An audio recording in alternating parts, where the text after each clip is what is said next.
Jan, are you in the house? Hello?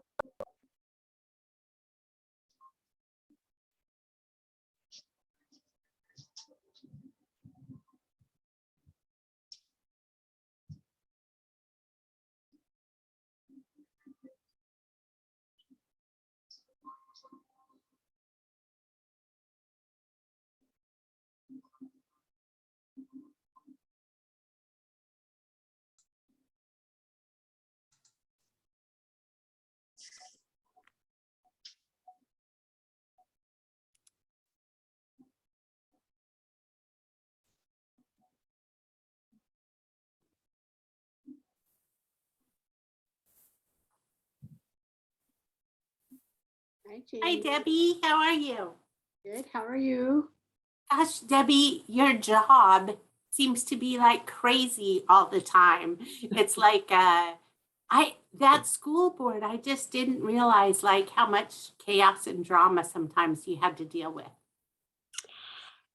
You know, a number of years ago, Gladiola created this little button for all their students to wear. It was no drama with a cross. Like, and at that time, most of it was no drama. It's only been the last year or so that Right? it's gone crazy. Yeah, when you working on that board seems like a lot of work and a lot of stress, and just my hat's off to you for all the stuff that between what we talked about like at book club the other night, and what I read in the paper, I went, man, Debbie works hard on what she does. Well, yes, but it's so rewarding. I believe in education, Yeah. and I feel that there's no better way to avoid exploitation of people than education. Yeah. And that's the way to be as good of a human as we can be, is through education. So it is important to me. Well, I love it. I can't tell you how much comfort it brings me, especially in the current times, to know there's somebody I know I have huge respect for, and I hear how much passion and effort you put into it. Like I kind of go, whatever other chaos happens, Debbie's on the board and she'll make sure things are going the way they should. Well, as the paper says, we need another person on the board, and I'm hopeful that another person with a passion for education and fairness and agenda that is puts the kids number one. I heard this guy, Doug, who ran a couple of years ago, would be a good member of the board. He would Wow. be excellent. I like that idea too, Lutz. Yeah. And yet Talking about, who would do all the stuff that Doug does that we would be taking him away from? Chris will come back and take over. oh yes. This is working for me. Yeah, Oh, okay. Lutz, you've thought this out, Lutz. Good job. I say we follow Lutz's plan. That's a nice compliment, but I'm kind of got myself busy at the moment. Yeah, can imagine. So Lutz, you're a nice, calm, educated person. No, I'm not. Educated, maybe. Calm, no. Oh, well, you come across calm to us. But remember, I got my training at Berkeley. The first thing that goes wrong, I get myself up in an uproar. You're a sign maker from way back? Yeah, When were you at Berkeley? pardon? When were you at Berkeley? 63 through 69. All righty. I did a little marching there in that time frame. Well, we probably bumped against each other. Wish I could remember that. I know. I probably hit on you, Patty. Woo! Do you wish you remembered the marching or the bumping? All of the above or any of it? March, bump, bump. You know, I mean, it was crazy. Yeah. In the Upper Peninsula, it was only a very far away story. Didn't have any real connection with it. It was all so peaceful then. I mean, it was just a group of people, not militant, but passionate about what could be done better. I don't know. Maybe- I lived right Maybe it next was the door to marijuana. People's Park. So I remember it not being real peaceful during Yeah. that period. You were at Peter Park? I lived right next door to People's Park. And so, Yeah. you know, we had tanks out in front of the apartment quite often. And I was just talking about the quote protesters, like, yeah, yeah. All I knew was I was raised by Dad the Baptist, and for the first time I wore micro mini skirts and knee-high moccasins. Woohoo! yeah, I did bump into you. I remember you. I think there were several that looked a lot like me. Your hair is probably longer Hi, too. Delynn. Hi. Delynn. Hey, Delynn, let me know if there's a time today for us to chat. Okay, yeah, I will. My yesterday got away from me, so. No worries, that happens to me all the time. But Okay. rather than play phone tag, I figure it'll be better if we just pick a time. Okay, sounds great. Hey, hi, Bruce. Toots, how are you? I'm good. You? Nice to see you. See you as well. Good.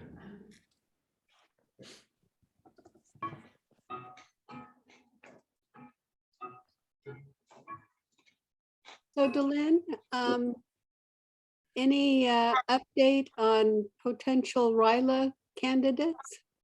Yeah, I have two. I actually have a third one. I was gonna email you. I've got three that are actually interested in going. So I don't know the likelihood of being able to add a third one, but I've got three really good sophomores that want to attend.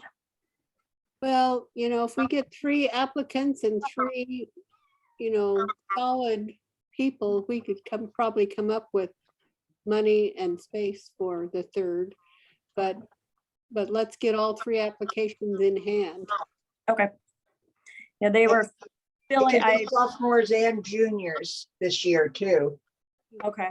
And if they went to the virtual last year and they're not a senior, they also are eligible. Oh, okay. Thank you so much for calling Capital One. This is Sounds Peter. great. I May I met, have your first and last name, please? Claudia Sullivan.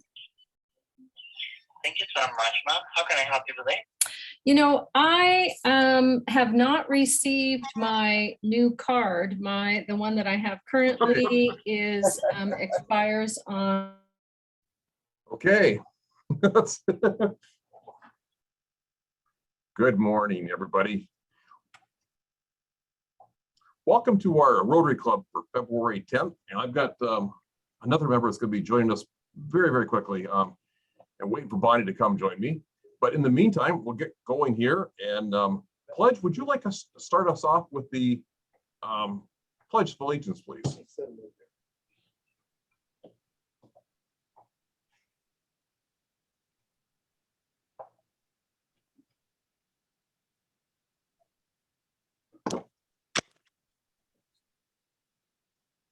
Okay, thanks for Jody for let me know that blacked out again. Okay. Kirk, is Kirk here for Pledge of Allegiance? Would somebody like to start us off with a Pledge of Allegiance, please? I will. Okay, thank you. I pledge allegiance to the flag of the United States of America and to the republic for which it stands, one nation under God, indivisible, with liberty and justice for all. Okay, thank you. Okay, Cindy, would you like to lead us with an inspiration, please? Sure. I found this looking for Valentine's things. And I think we all know this, but we'll just say it again. We tend to forget that happiness doesn't come as a result of getting something we don't have, but rather of recognizing and appreciating what we do have. Spread love to those around you. Remember that not only today, but each day you can make a difference in someone's life. You don't need an excuse or a special day to show someone you care. Okay, thank you. Like I say, true every day. For our visiting Rotarians and guests, see on the list, I see Dr. Bruce Murray is here, who's a longtime community supporter and friend of mine. Welcome, Dr. Murray.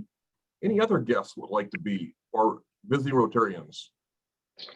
I'd like to introduce Peter Buckley, our speaker for today.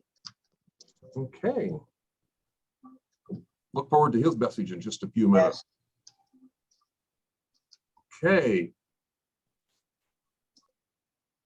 And let's see, for a Asante Healthcare update, David, would you like to talk a little bit about what's going on in the Asante world and healthcare and COVID, et cetera, et cetera? Thank you. Sure, I'd be happy to. Can I share my screen real quick? Absolutely.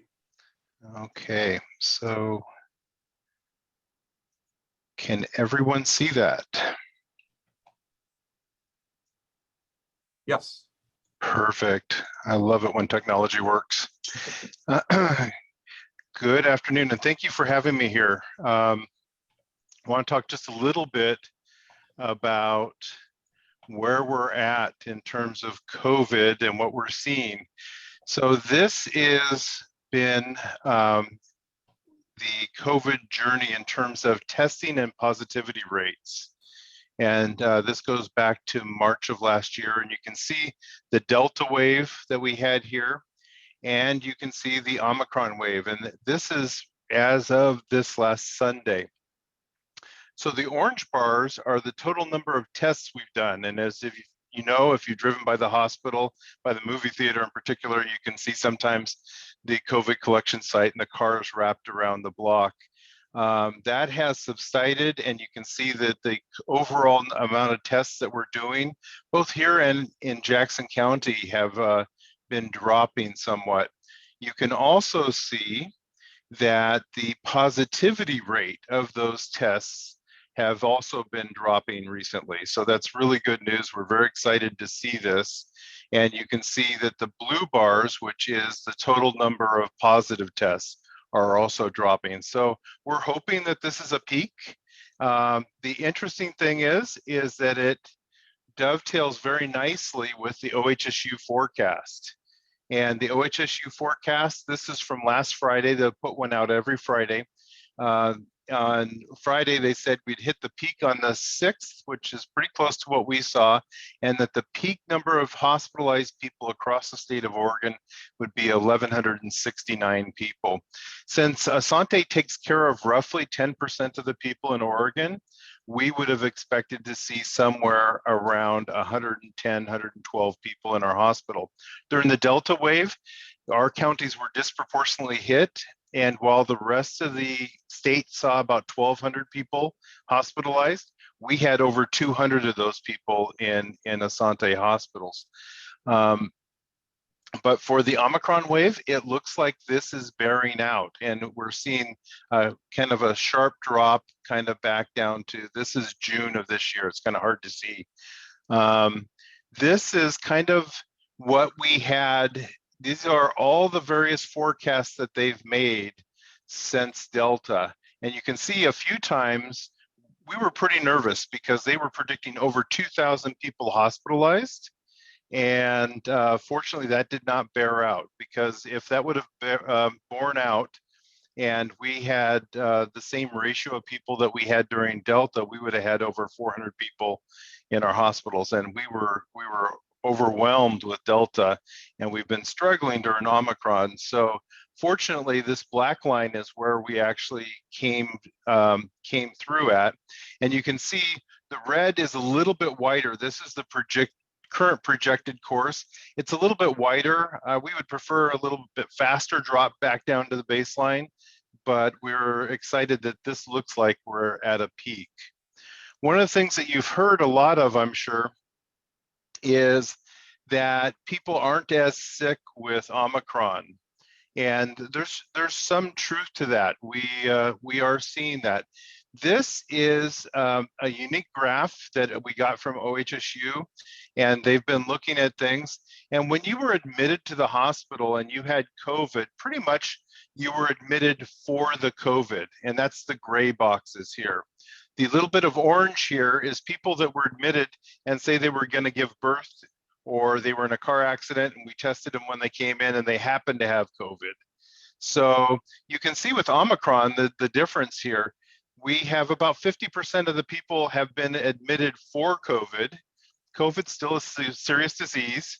People are still dying of COVID, but it's also, in some cases, a milder disease, and people are being admitted incidentally, you know, when they're here for something else and they happen to have COVID as we test them. So that's been kind of a different change, and it's certainly been what we've seen in terms of how many people are on ventilators and how many people are on oxygen. I think last time I came and talked to you, I told you that we had brought in additional emergency oxygen tanks, and we were very nervous about our ability to sustain that level of oxygen and support, and we were running out of ventilators. This has been a very different look. In terms of our Asante populations, you know, as of this morning, we were at 93 people total across all of our Asante facilities, 32 of those in Three Rivers. And we have 17 people either in critical care or intermediate critical care. 4 people on ventilators. Again, if this was the Delta variant, we would have seen this in the double digits, probably in the 2025 range, if not higher. And then we are still seeing some folks with COVID expiring. So that's kind of where we're at in terms of COVID.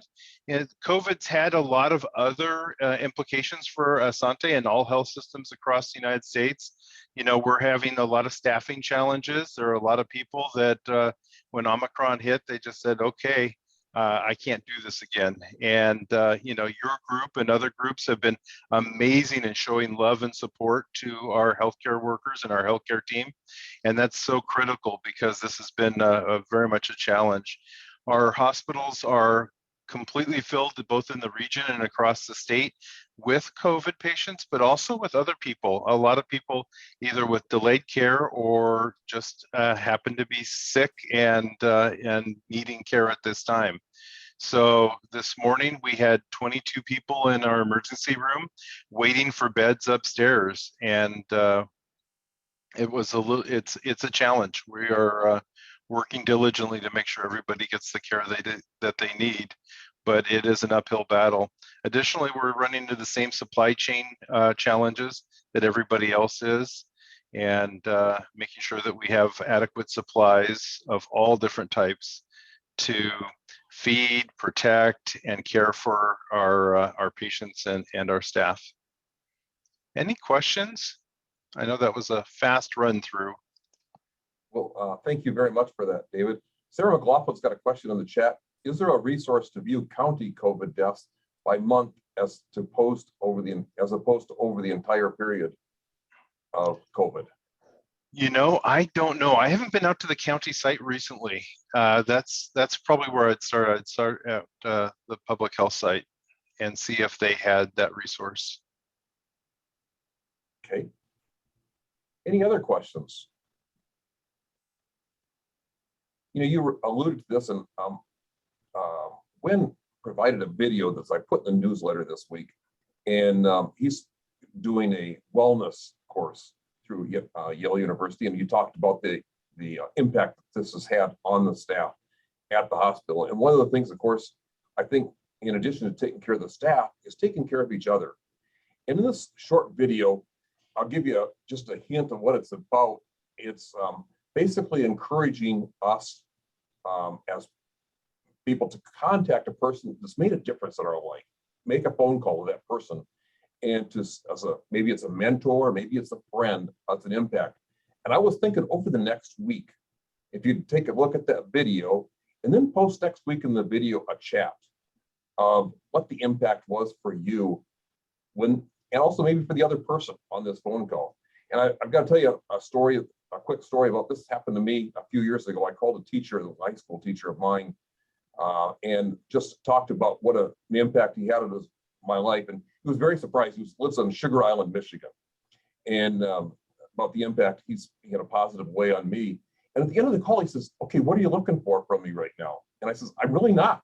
I mean, and it was just a way I think that so often we call somebody and we may call them because we're looking for something, but when we call somebody and we're not looking for something out of that person, it can really have a positive impact in that person's life. And I think that's so true of making us feeling whole during these COVID times, as well as the impact on other people. So it's just an idea. And maybe if you get a chance to do that for a question. And then there's also, Mal's got a question for Tommy. Drake, you have a question?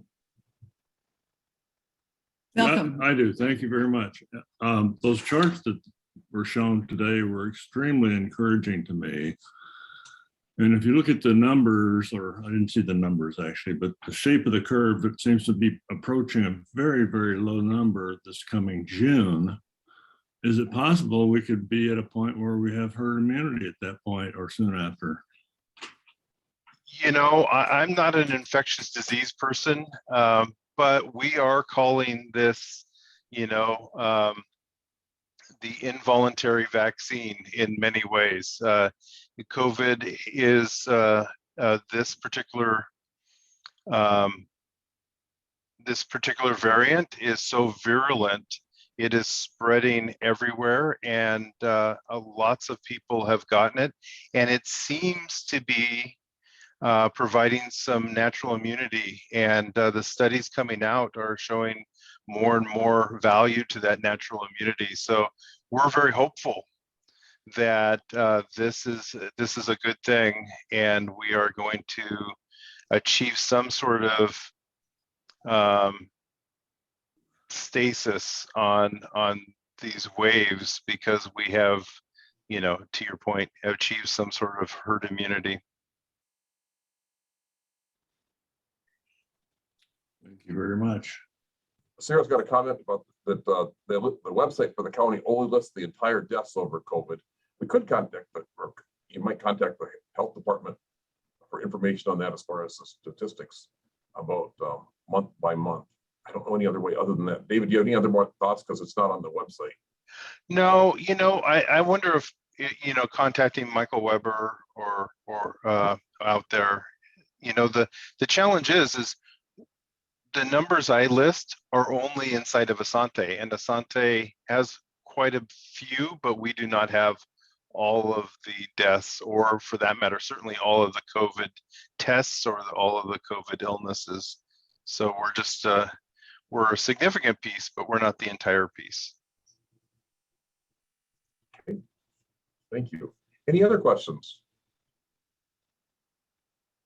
Well, David, as always, we appreciate your update, and also, more importantly, what you do each day to keep us all healthy and safe. Thank you. Well, thank you, and thank you for letting me come here, and thank you again for supporting our teams. Your signs and kind thoughts and words mean a lot to our staff, and I would encourage you to watch that video, and I did that exercise. It was very powerful. It's a very good thing to be doing these days. Thank you. Thank you. So for our Rotary Minute, I thought I would tie it together for our Rotary Minute about the values, the importance of education. That's kind of a program today. But Rotary values the importance of education for all students around the world. Our Rotary program today is about improving education and daily living opportunities for students and their families in our local area. More than 17% of the world's population are illiterate, and this is more than 775 million people over the age of 15 around the world. We know that literacy starts with our children. Christy, my wife, who's a first grade teacher at Allendale Elementary, loves to teach first grade because reading is such an important part of these students' daily lives. Just a quick summary of how Rotary helps education happen by inspiring learning to all ages, including mentoring students. Our club recognizes local high school students with our monthly Service Above Self awards. Youth Exchange provide opportunities for youth around the world to new experiences in another country. Our club sponsors at least 2 students annually with the Rotary Youth Leadership Award experiences at a week-long camp. We have our annual 4-way speech competition, which is happening next month with students. Our North Valley High School Interact Club sponsorship provides leadership and community service opportunities for students. And each of us in our own way can provide our own support to youth and their families in this all-important time to continue making a difference in the lives of our future leader and also their followers. Grants Pass City Council, Valerie's out of town this week, but she did have a note that there was there's a rent burdened housing forum held Tuesday night, and the city was working with Eco Northwest, a housing consultant, to make a housing action plan. So for our updates, as far as what's in our update in our club, Super Bowl pool. Greg, would you like us to update us on the Super Bowl pool, please? I sure can, President Steve. We are about 30 squares into about 36 squares into the second pool. So there are about 64 squares left for you latecomers. We have approximately 40 members already in the pool, and everyone will be invited to our virtual watch party, which will start at 3 o'clock. And I bend the rules for the local advertisers, which include Row Motors. We have 19 local advertisers. Everyone who has participated in the pool by donating to the Rotary Foundation will get the name of a local, 19 of you will get the names of a local company. And then there are about 60 or 80 national companies. So everyone will get 2 companies. Some of you will have 2 national companies. Some of you will have 1 of each. And we will start the local prizes at the ads before 3 o'clock, because Janie tells me that most of the ads for the local companies are before the actual game. So we're going to open it up during the pregame show, which starts at 3, and we'll start with the commercial break before that. If you have the first ad in the commercial break, you will get a prize. We have now over 100 prizes that you can choose from. I'm compiling a list with descriptions. I think Patty Toronto has given me the last couple of descriptions I needed. So that'll come out with your invitation to the virtual party. And one of the prizes will be whatever squares are left over. So buy them up and get your chances. If you've already bought from the first pool, buy from the second pool, double your chances. And special thanks to Jim Lefevre. He donated one of the prizes. It's $100 toward an oil change at Star Automotive. So we have a lot of great prizes and a lot of fun coming. So thanks. Let me know if you have questions. Send me an email or a text or something on the chat, or speak up. Looks like we are good to go. Okay. Jody, would you like to talk about Shoes That Fit? Sure. Not a huge amount more has happened since our discussion last week, but I am very excited to see about getting us working on the Shoes That Fit program. I was able to speak with Delia Warner, who's the president of the Illinois Valley Club. She was going to take the information for the program to her club last week and was going to get back to me to find out if they're looking at maybe their board deciding that they will fund us with some additional money directly from the board, or if the club themselves might pick up donations.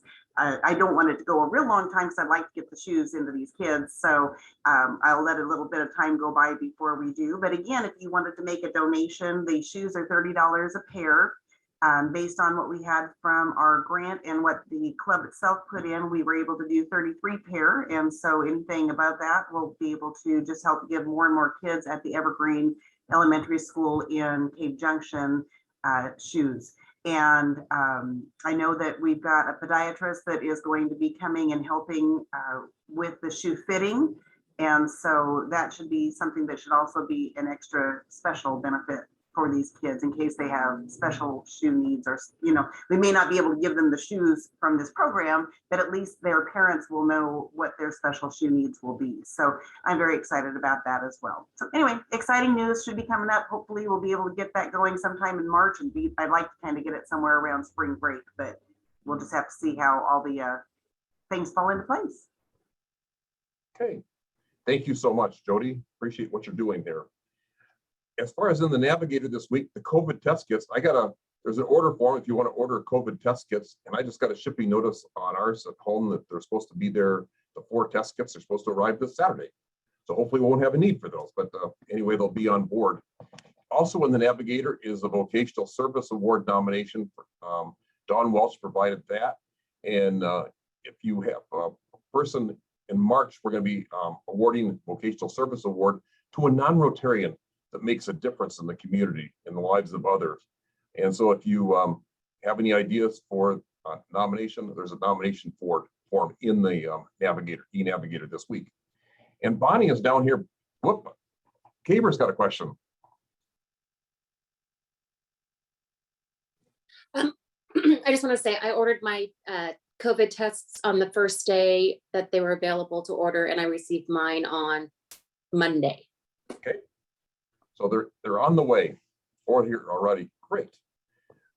Now Bonnie is down here with me, and so we're going to change chairs real quick, and she's going to update us on the men's clothing drive.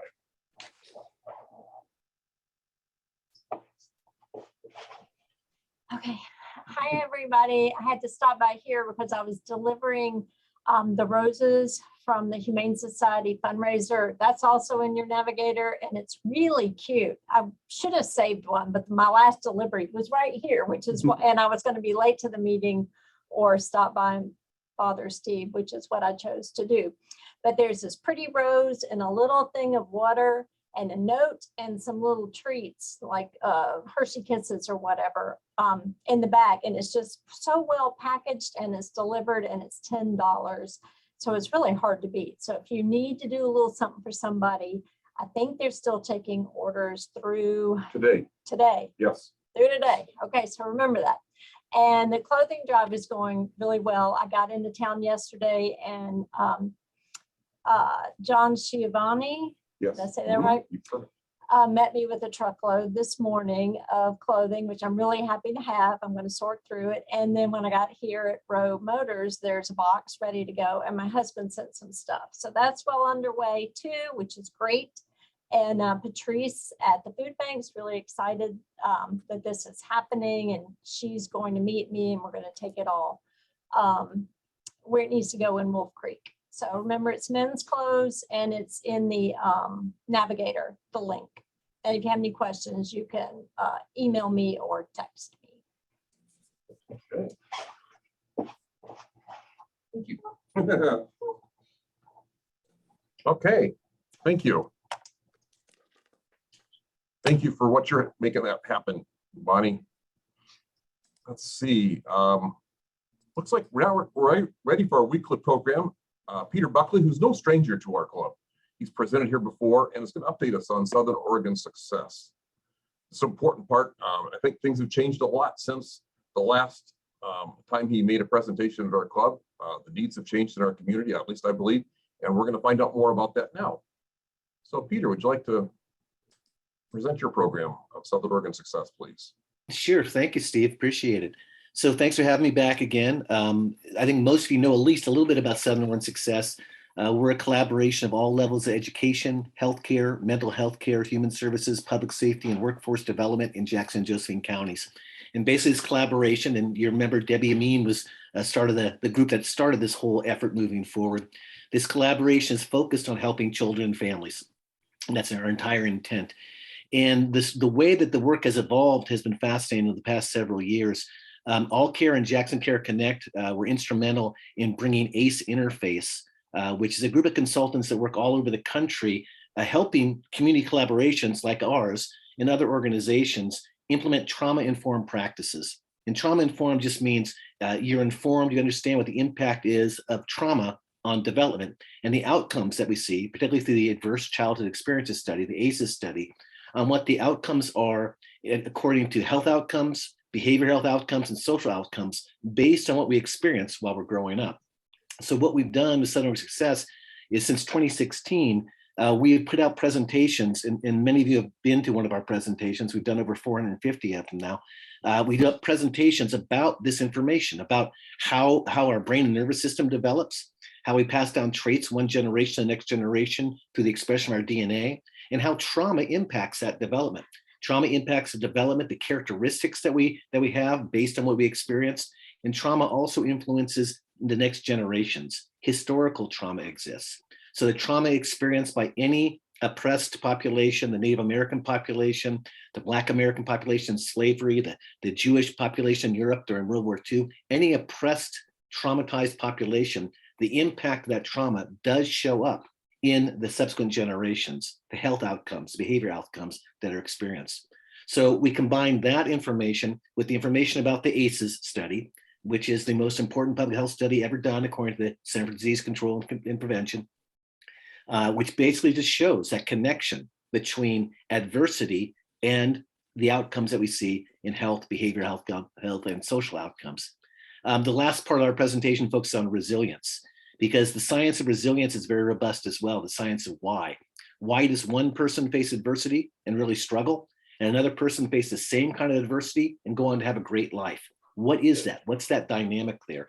So we focus on that science resilience to actually start to intentionally use the tools in the science of resilience to build resilience for children, families, and communities. So that's kind of like the substance, the foundation of the work that we do as a multi-sector collaboration. And it's led in the last couple of years to this tremendous acceleration of work. It was kind of interesting to see that when the pandemic hit, we're getting a lot of traction with a lot of different areas that we're working in, but the pandemic actually accelerated our work through Zoom because a lot of our meetings now are done via Zoom, a lot of the work group meetings. So someone from Cave Junction doesn't have to drive to Medford for a meeting. They get on Zoom. There's more participation in our meetings, and we're accelerating rapidly. What we did is after we started to get the word out about ACEs and resilience to as many people as we possibly could, over 15,000 people in Jackson Josephine now have the information. All the folks in early childhood, all the folks in K-12, RCC and SOU, the folks in the All Care, Jackson Care Connect, the healthcare world, the folks in public safety, the folks in workforce development, the human services groups. Once we're able to get the word out on ACEs and resilience, we need to focus on a specific regional goal. So we set about doing an interview process with 44 different people from all walks of life, including some Grants Pass high school students, which were fascinating. And we asked them what their experiences were like living in Jackson, Josephine counties, and what their thoughts were about what needs to get done to help children and families. And we floated a goal for feedback. And after we did those 44 interviews, we came back to our full network, which is all the school districts, all the early childhood folks, all the groups I've just mentioned. And we presented this goal to the network. And if it's okay for me to share the screen, I'm gonna go ahead and grab the screen and show you what the goal that we came up with is. So this was the goal that we agreed upon in June of 2020. All the network partners agreed that by 2025, all parents and caregivers in Jackson, Josephine counties will have the knowledge, skills, connections, and support needed for all of their children to enter kindergarten ready to thrive. A very ambitious goal, but that's the goal we feel can really, really accelerate and focus our work. And we can condense it down to just this one phrase: strong families, thriving children.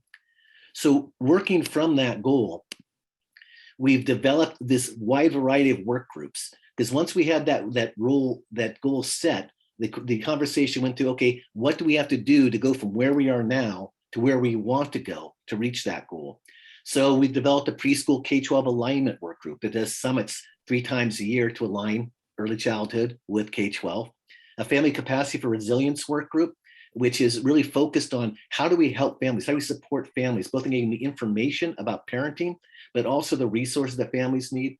We have an early childhood supports work group that's looking at social emotional learning.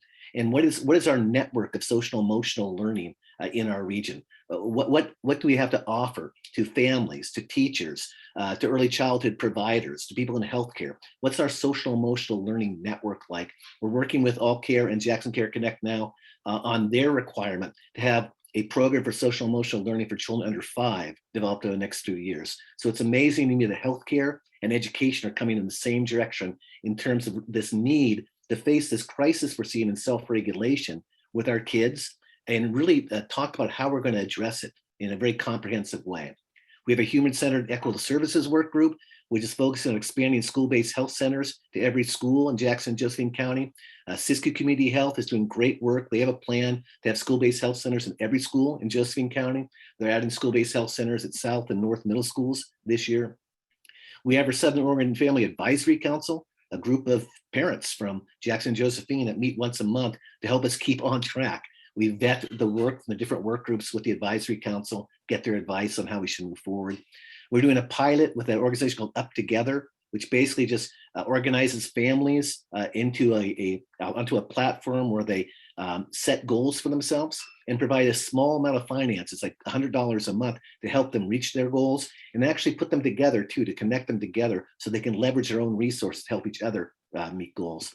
We have an early childhood workforce partnership, which is focused on the early childhood workforce, which is essential. We have a behavioral health workforce partnership. Again, we need to expand behavioral health workforce.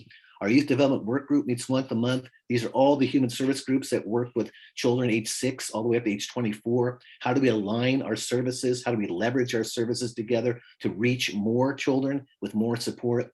We have the Southern Oregon ACEs training team, which does all the ACEs trainings that I've mentioned previously.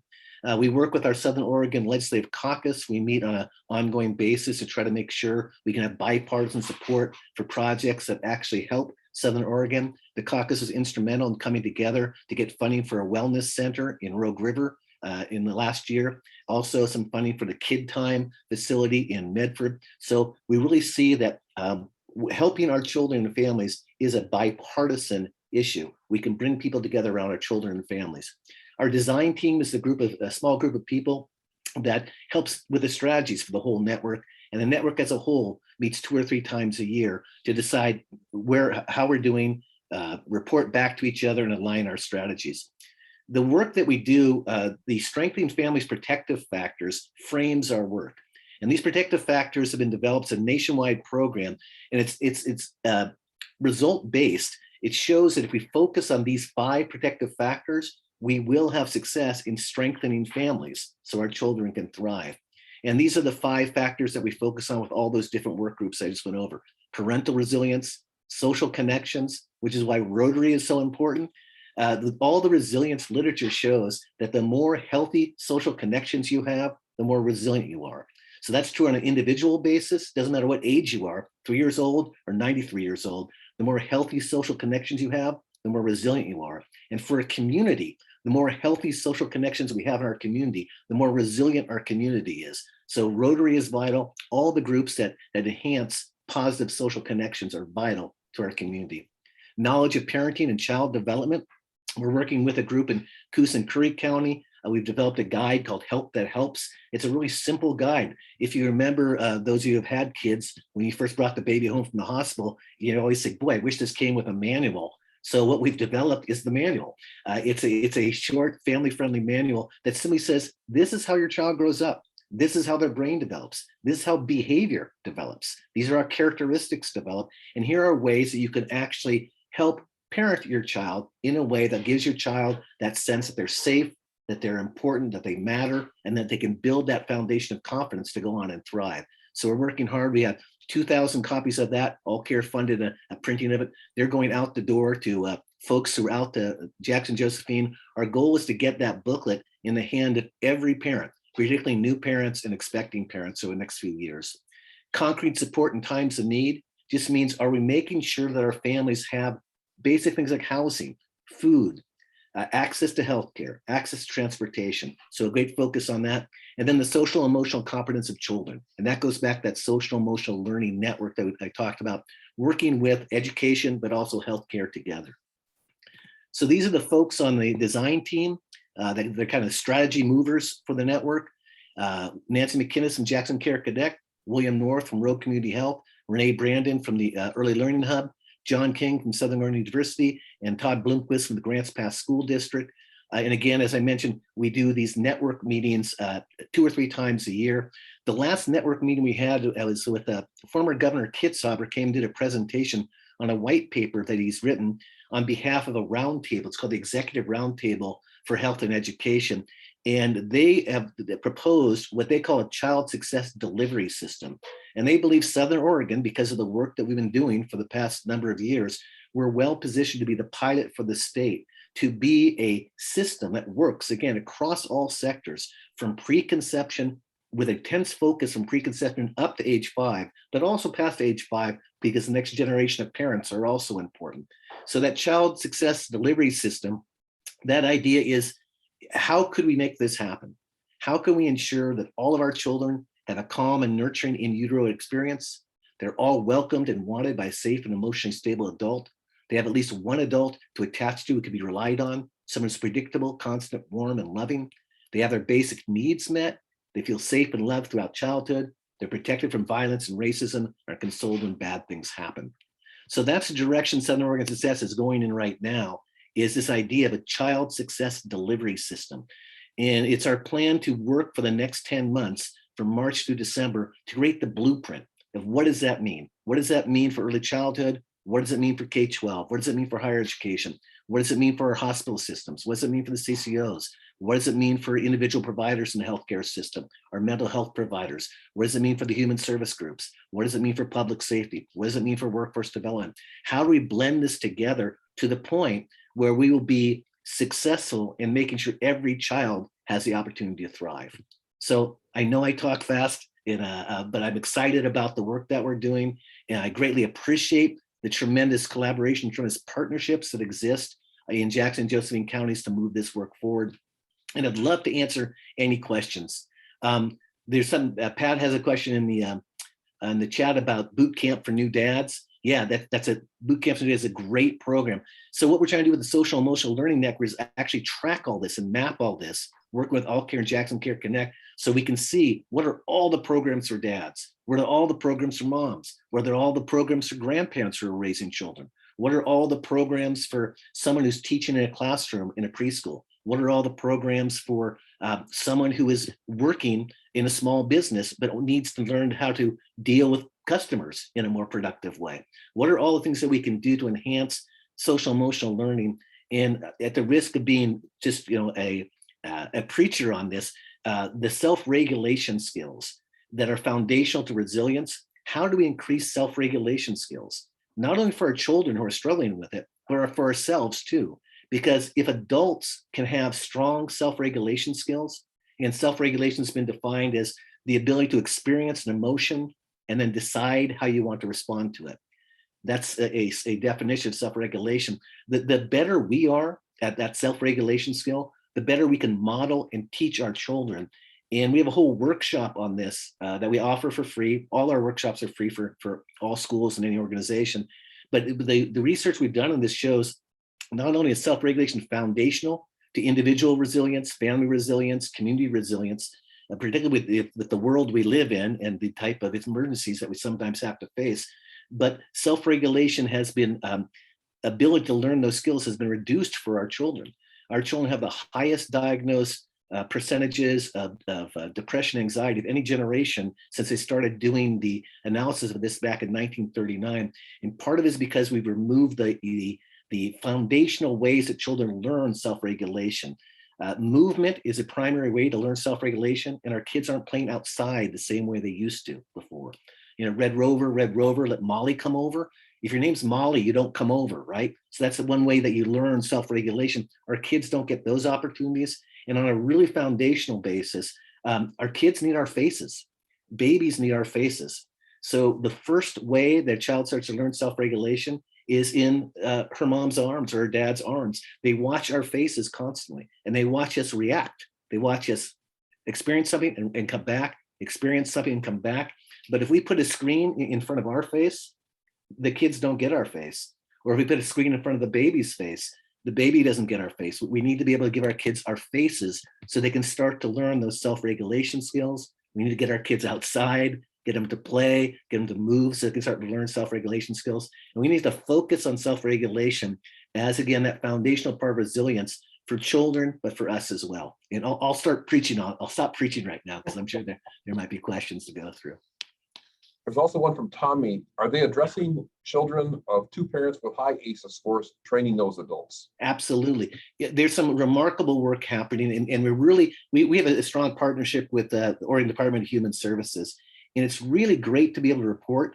I'm on the State Early Learning Council, and ODHS's director, the Department of Education director, the Oregon Health Authority director, they're all on the Early Learning Council, and they all get this. They all fully understand this. And so working with ODHS, we do see a lot of folks who have high ACE scores in the ODS system, the Department of Human Services system. We work with the Family Connection, which is the local parenting education hub, great partners in this work. We make sure that they have the information through the Family Connection about ACEs and resilience. And we do these trainings for the DHS staff on an ongoing basis. We do trainings for all Providence new employees on an ongoing basis. And Rogue Retreat, which is an organization I think the world of, we train all of their new volunteers and employees on a regular basis as well. Kaver, it looks like you have a hand up. Yeah, I just became familiar with something called the Family Nurturing Center in Medford. And are you familiar with them, or do you work with them? We work with them. They're a key member of our collaboration.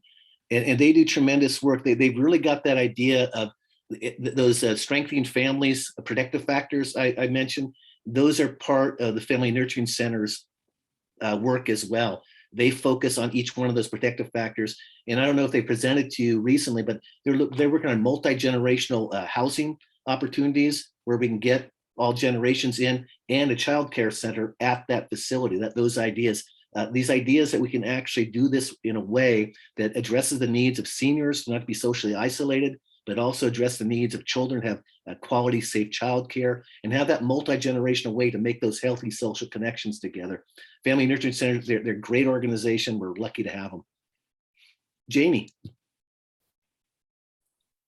Hi, Peter. I recently met a lady who works for an organization called the Compassionate Prisoner Project. Yes. Are you familiar with them? So Yes, I am. I believe ACEs ties in quite a bit with that as well. Her job is coaching some gentlemen recently out of prison living in halfway houses and things like that, and helping them understand how they got where they are and their lives now and how to look at it. We're hoping to bring her in for a program to the club soon. And you're more than welcome to join us for that as well. We can let you know. That'd be outstanding. Yeah, I actually had a great conversation with her last summer. There's a video on her website too that's really quite remarkable that shows her talking to a group of inmates, and she basically asks them about their childhood and starts off by saying, how many of you were physically abused when you were children? Take a step in, and the entire group takes a step in. How many of you had adults who told you you were worthless? The entire group takes a step in. It's really a strong video. And I linked her up with folks with the Oregon Department of Corrections who are sincerely trying to move in this direction of trauma-informed practices. The Oregon Youth Authority is way ahead of, I think, pretty much any youth authority in the country, using trauma-informed practices to really revitalize lives. Kids who are in that system are getting the benefit now of this information. And the focus is not on punishment. The focus is actually understanding the trauma they've experienced the characteristics they developed because of what they've experienced, and then trying to work with them from where they are to move them forward in a positive way. So the Compassionate Prison Project is great. There's an organization here in the Rogue Valley now called Golden Rule Reentry that's trying to be a reentry program for people getting out of incarceration trauma-informed reentry program get back into society.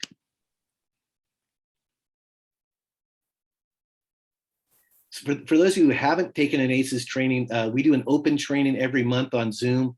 It's the third Tuesday of every month from 2:30 to 4:30. So if you'd like more information about what I'm talking about here on this, I would love you to join us. I put the link in the chat there to where you can register onto it. It's a, again, 2-hour training, but it's just the information. I'll tell you a quick story. One of the first times we did the presentation of information was for the Royal Family staff, the camp counselors that work with foster care kids in the summertime. So we do this presentation. I was doing with Todd Bloomquist from Grants Pass School. We do the presentation, all this information, and there's a guy about my age sitting there for the whole thing. He's got his arms crossed like this. And when the presentation's over, he goes, well, that changes everything. Because it's true, it changes everything. I wish I had this information when I was raising my kids, because it changes the way you look at how kids develop, how we raise our kids, and how we work together in community, and the science behind how compassion actually is the most effective path to working together and accomplishing things. Pamela, what question do you have there? No, you're still on mute. Pamela, you're still on mute.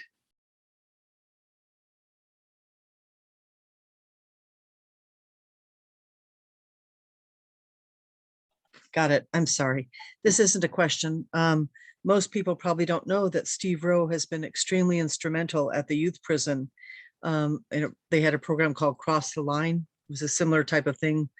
And Steve has been working for years at the youth prison, and he connects with those guys. And he has been a positive connection for them in the community. And I don't know if you guys know that about Steve. I just wanted to let you know. I didn't know, but I'm not surprised, and I am very happy about it too. Because again, I can't say enough about how that transformation's happened with OYA, and really the potential it has now for revitalizing lives. How exciting that is! Thanks for doing that, Steve. It's good work. Greg, you have a question. First of all, I want to congratulate you, Peter, and your organization for the tremendous progress you've made since the last time you visited us. Secondly, you mentioned foster parents. Yeah. And it seems to me that most of those children have suffered more than any other combined group that you could probably think of. Yeah. Are there special interventions that are going on with the foster children and the foster parents? Yeah, there's two things happening. You might have had a presentation from the Safe Families program, which Hearts with a Mission is the organization in our area, which is the leader in the Safe Families program. And basically, DHS is changing their perspective. I give them great credit for it. Their priority now is keeping families together, and that should be the priority. And they want to do everything they possibly can to keep families together. They've changed the name of caseworkers, so no longer caseworkers, they're family coaches. And by working with Safe Families, which is a great organization, that recruits people mostly through faith-based organizations to say, my house will be a safe house for children to stay in if their parents are struggling with addiction, or they might be struggling, to keep them out of the foster care system. Before they reach that step, they can live in a safe home. And there's wraparound services from other volunteers who want to help keep that family together. The parents still have access to their children. They're not separated from their children, so trying to keep the families together. We have more and more supported housing. On Track does a great job on this, and others are trying to do this, of really trying to say, how do we keep families in a safe housing situation with wraparound services to make sure the kids are safe. And that really, that kind of culture change is happening in DHS, and we're starting to see the numbers go down in the foster care system, which is great. In addition, we have people that are working on a pilot project to have a champion at every school for foster kids. Because right now, the school districts, they're stretched so thin and they're so stressed out. But if there was someone whose job was really to focus on the foster kids at that school and make sure those foster kids had support, because they need the additional support to make sure they make good, healthy connections with other kids, with other teachers, and that their families are well communicated with, etc. So that's another thing we're trying to look for the foster care population, because you're right, high ACE score, very high ACE score in the foster care population, and one of the strongest, most traumatizing events is separation from your parents. Bev, did you have something? Yeah, and you might have touched on it, but you are fast. So I'm looking forward to the recording. But also, is it required training? I volunteer with first graders at our local Parkside Elementary.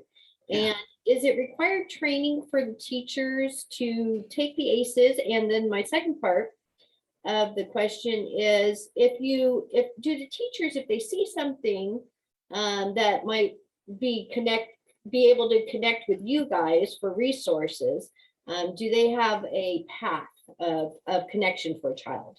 They do, and those are great questions across the board. It's not a requirement, and that really kind of stuns me. We are working with SOU, so all the SOU students that are in the teaching program now get the ACEs training, but it's not like a state requirement yet, but it needs to be a state requirement so every teacher can actually have access to this information. The ESD is doing a great job bringing in training opportunities for all teachers at no cost to any teacher who wants to take these classes. They have in fact, this is in the Grants Pass School District, the positive discipline pilot projects. The training in positive discipline comes, it's basically the brain science and restorative justice principles together. And positive discipline is showing great ability. In fact, in one of the Grants Pass elementary schools that's using positive discipline, they saw their discipline problems go down after COVID, while every other school saw their discipline problems go up. It's just a different way of working. So I can't say enough about positive discipline. Maybe we can get some folks from the school district to do a presentation for Rotary on what they're seeing there. But we're trying our best to make sure every teacher has this information, every early childhood caregiver or teacher has this information. We do those monthly open sessions so new staff members can get the information. So we really did prioritize education because they're the folks on the front line. Thank you. You bet. So I'm going to try to put the link to the slides because I did go fast.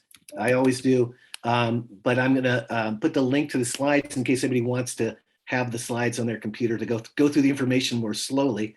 And I'd love to respond to any emails that anybody might have with follow-up questions.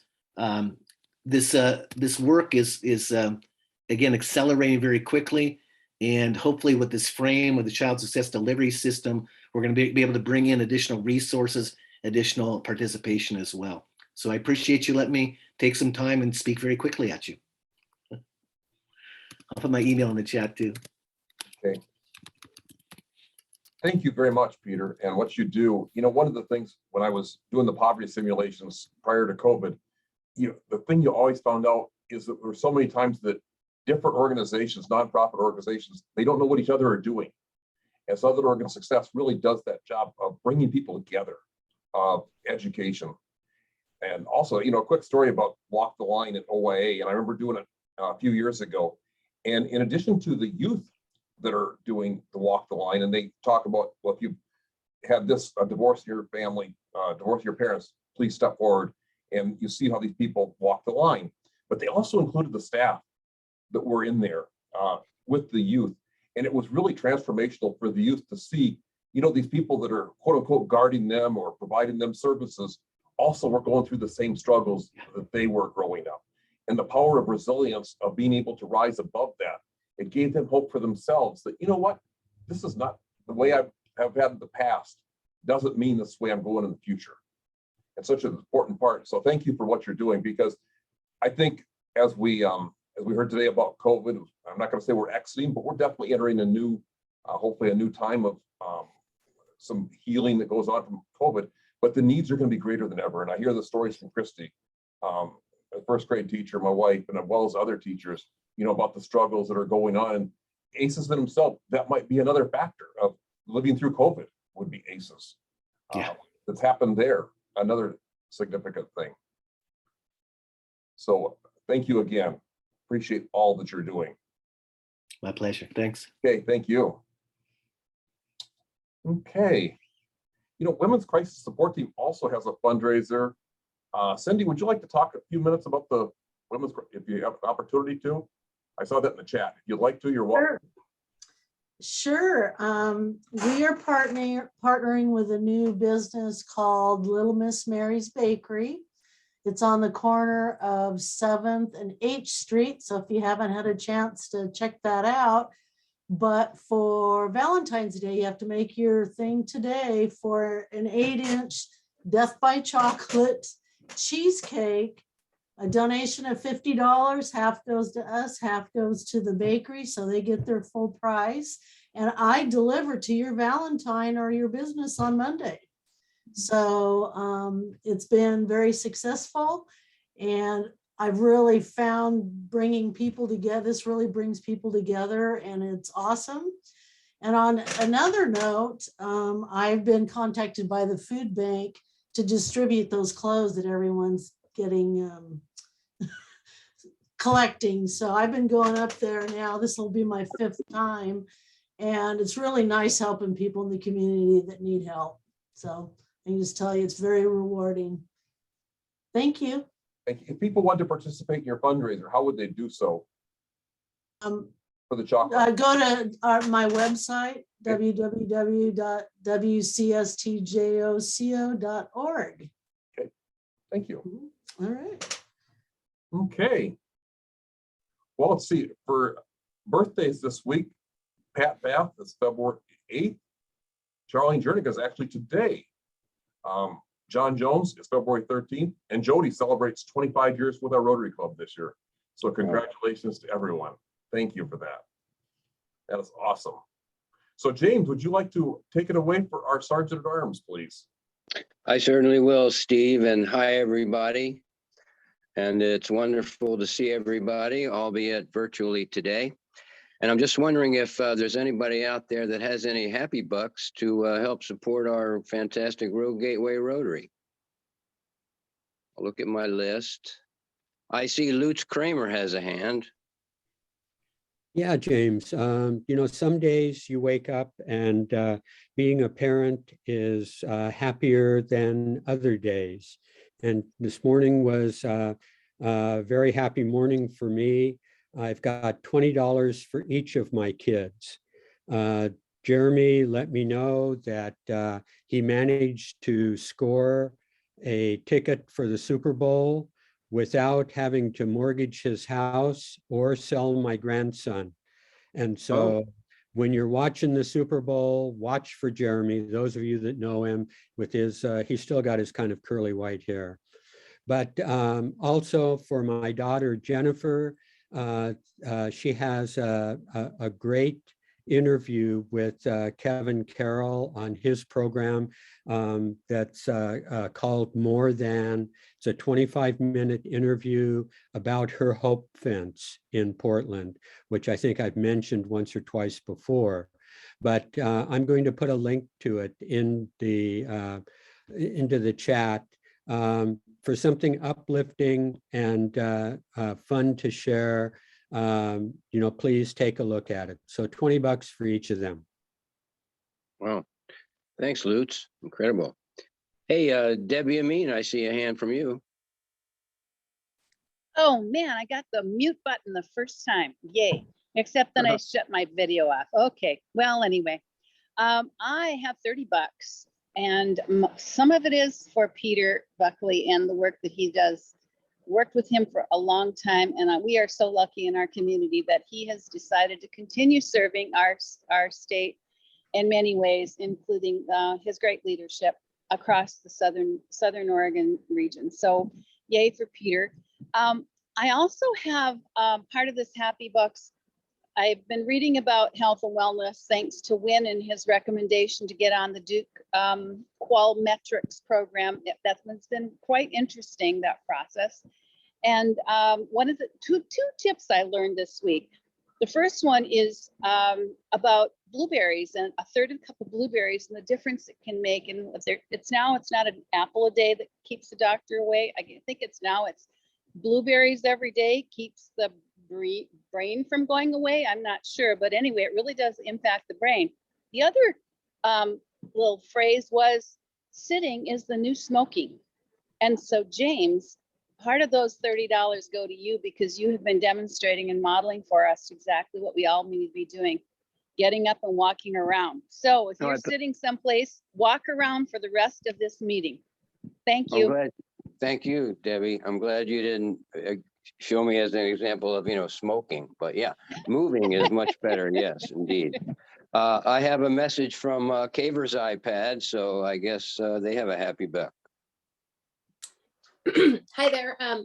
Yeah, I want to piggyback on Lutz. I've had the pleasure of seeing that Hope Fence in person and happened to be a good friend of his daughter, fortunate to be a good friend of his daughter, and our kids grew up together.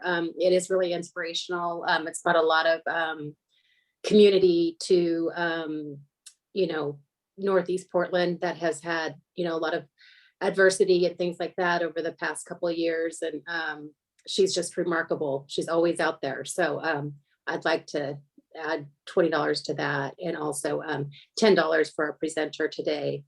So $30 from me. Wow, thank you very much. That was a wonderful presentation today, I must say. Geez, Peter was awesome. Hey, Bev Walker has a hand up. I watched the video on making the phone call, and tears. So I have happy bucks for that. And I got to see my daughter and my sister this last weekend. Happy bucks for that. And the presenter, he's just brilliant and so smart. And I just wish his words would get out there to everybody. So I'm going to put in 30 happy bucks for how happy I am. Thank you. Thanks, Bev. That's wonderful. We made some money today. Is there any other hands? I don't see any. Does anybody else see a hand? Debbie Brunel?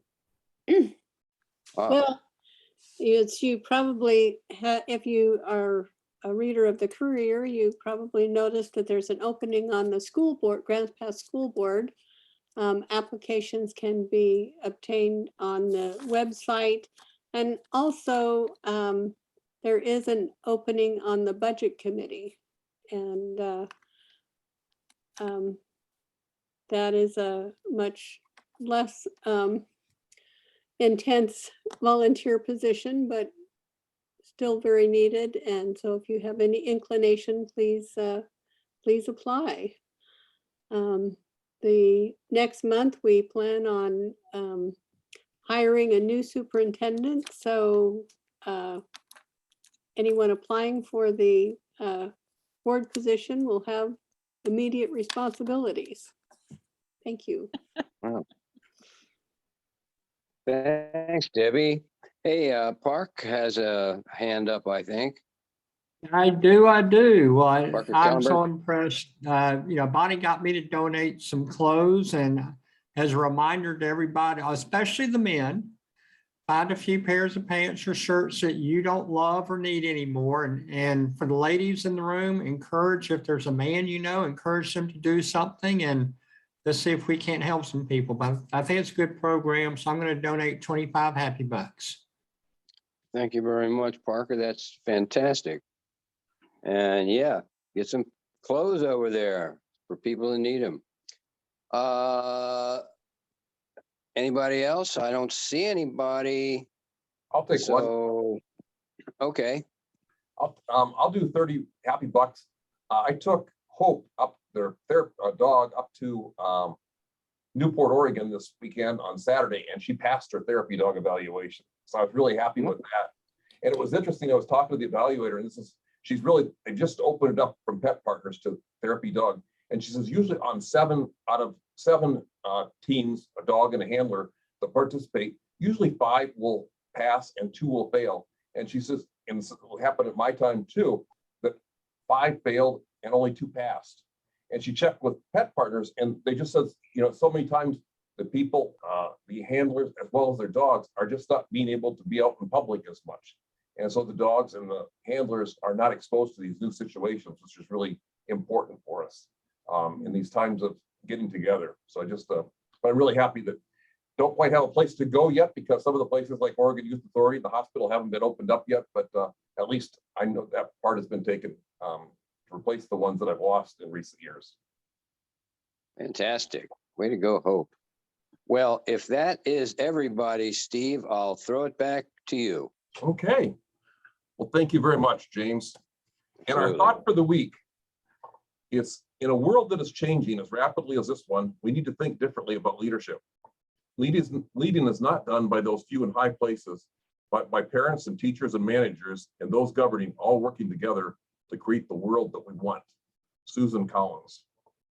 Okay, we'll adjourn our meeting for the day and continue it onward with our social fellowship time afterwards. Thank you, everybody. Have a great week. So Beth, Nice job, Steve. Is that a rose from the Humane Society?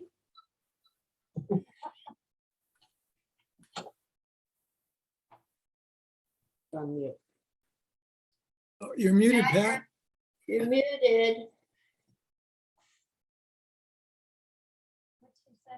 She's muted. No, it was from my birthday. It's from Barbara Bean, who was in the other Rotary Club.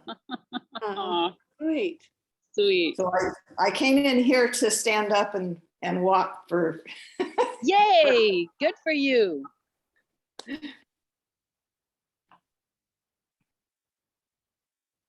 I don't know if any of you have done any of the exercises that Wynn had included in the chat, but I've done it now for every day for a week, and I really, I think I kind of was in a little post-COVID PTSD funk, and it really made a difference. Sort of, you think about the future, and to think, at this point in time, thinking about what do I want to be doing with my career in 15 years, it's like, what? But you still think differently about whatever it is that you're going to be doing. So I highly recommend pursuing that link that Wynn provided for us. It was really cool. I missed that. I probably was busy last Wednesday or something. I'd love to see. I love exercises. I don't necessarily do them all the time, but I do love to get exercises. I walk at the sports park every day and do a water exercise class. These were more brain exercises. It was a survey, and yeah. I've recently started doing Wordle. Good. Steve, I have a question for you, Steve. Sure. So I did, and I think maybe you did too. Did you do the Yale happiness class? I think I'm mistaken. I was thinking about the Yale happiness course, and the other one, yes, I have done that one too. So how does this Duke one compare to the Yale one? Is it really similar or significantly different? It's different enough that it's worthwhile taking. Plus, it's been a while since I've done the Yale study on happiness. But I would say it's worthwhile looking at. Yes. Okay. Even doing the exercises, for example, the video today that is in all these programs that Wynn has got in, it's in the Navigator this week, as last week too. The links are still in there to sign up for it, to do what. It's worthwhile though. Yeah. Cool. Thanks. Thanks, Steve. That's great. I'm doing exercise on my treadmill right now with this. It's 40 sessions with Dr. Tommy Rivers, and he's gone through, you talk about somebody that's struggled in life, and he's gone through cancer, and he walks really, really slowly on the Navigator, but you realize, he was in a coma probably 3 months ago. And so for him to be doing this, it's really inspirational to hear his 10-minute segments that he exercises 10 minutes each day, and he shares his wisdom of what he's gone through. It's an inspiration for me. I'm doing that same 20, they're like 10 minutes each, or yeah. Yeah, exactly. He's awesome. That's great. Yeah. I was Peter's one of his the comments he made about the self-regulation and how important movement is with self-regulation.